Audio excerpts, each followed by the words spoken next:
turning hamburgers and other food items.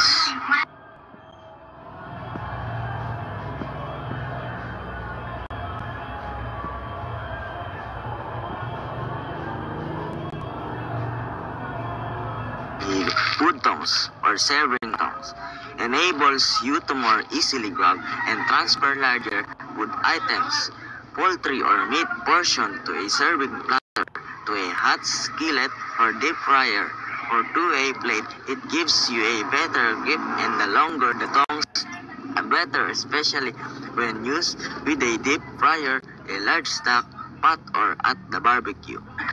Household scales used to weigh large quantity of ingredients in kilos, commonly in rice, flour, sugar, legumes, or vegetable, and meat up to 25 pounds. Paring knife.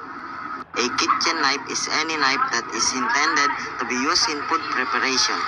Kitchen knives can be made from several different materials.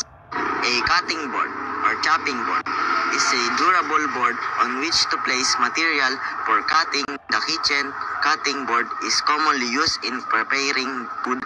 Other types exist for cutting raw materials such as leather or plastic.